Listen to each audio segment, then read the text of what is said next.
I've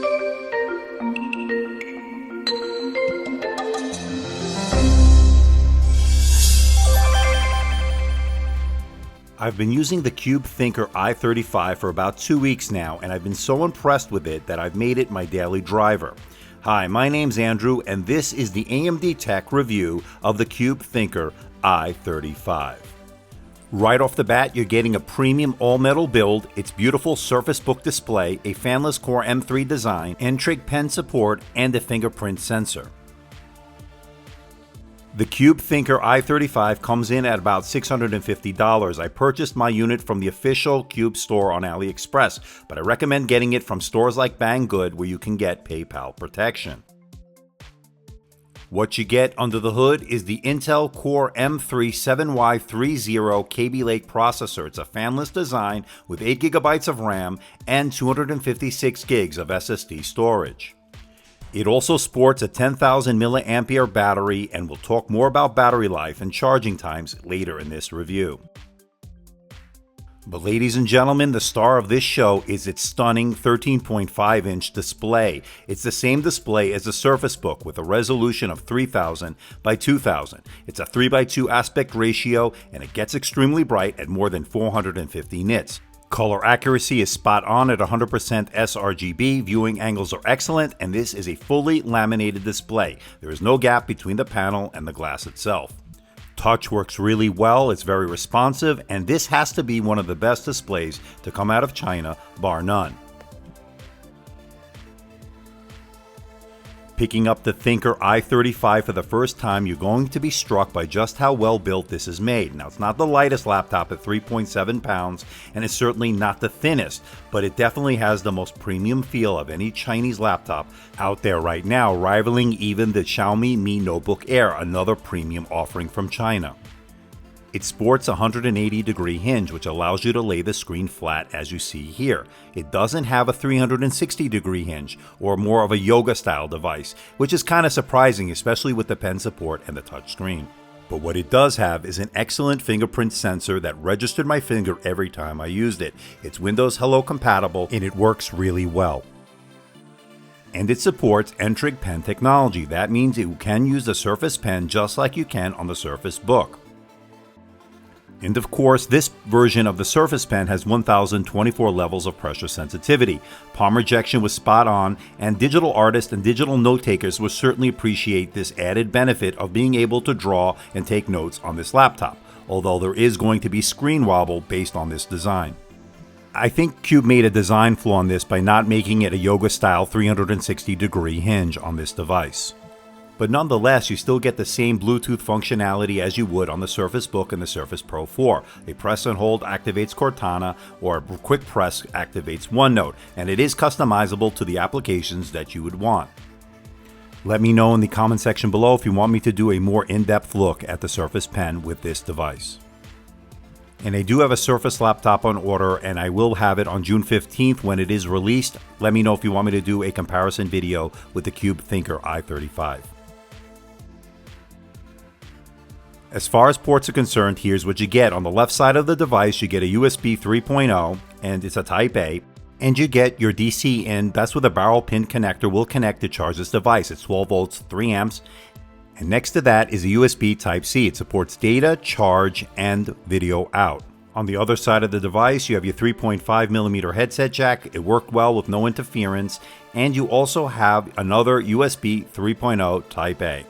Unfortunately, there's no SD or micro SD card slot for storage expansion, especially given the fact that there is room on this device for one. Now, as far as the keyboard is concerned, it's a island-style, chiclet-style keys. They're plastic, and there is no backlighting, unfortunately. But the key travel is very good at 1.4mm, and it is comfortable to type on for extended periods of time.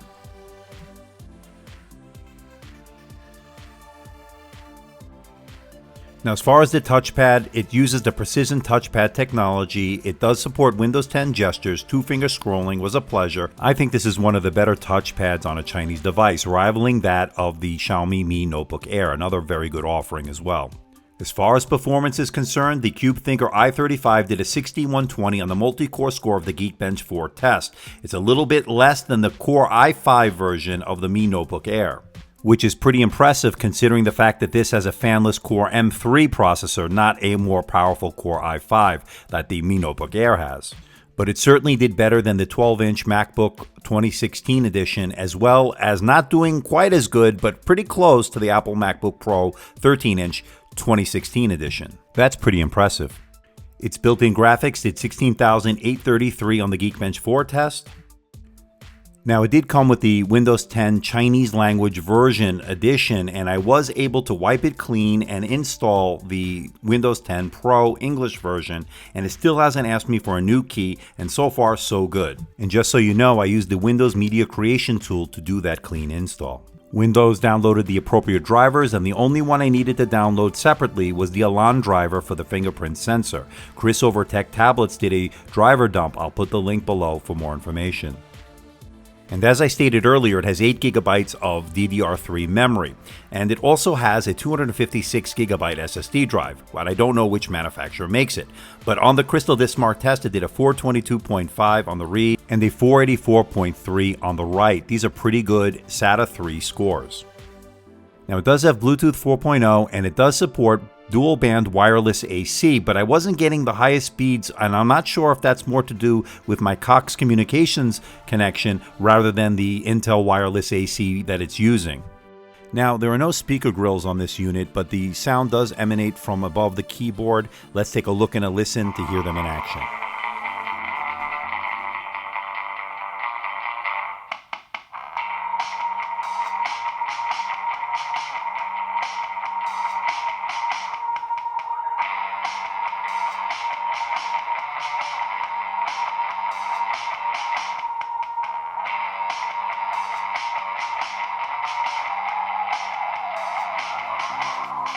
The speakers are not the loudest I've ever heard, and they're mediocre at best. Now, there is a hint of bass, but I just wish it got a little bit louder.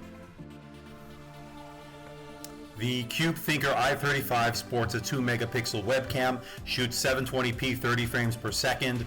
The video is a bit grainy, although I'm not in the perfect lighting conditions, so that certainly plays into this. The microphone's pretty good. This is what it sounds like, and this is what it sounds like when you're typing, say you're on a Skype conversation. So this is the 2-megapixel webcam of the Cube Thinker i35. The Cube Thinker i35 sports a 10,000 milliampere battery, and here's how it did on the AMDtech endurance test.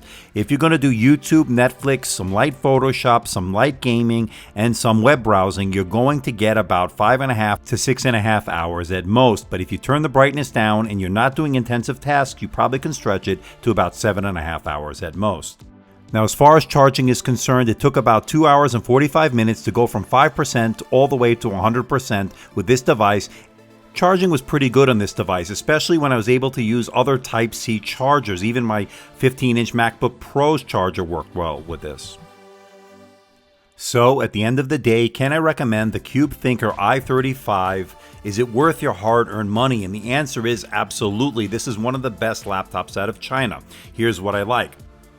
It's got a gorgeous 13.5-inch touch display with a really high resolution, the same you'd get with a Surface Book. I also like its fanless Core M3 Kaby Lake processor, which did well in the benchmarks, and I like the fact that it does have a fingerprint scanner that is Windows Hello compatible, and it really worked very well.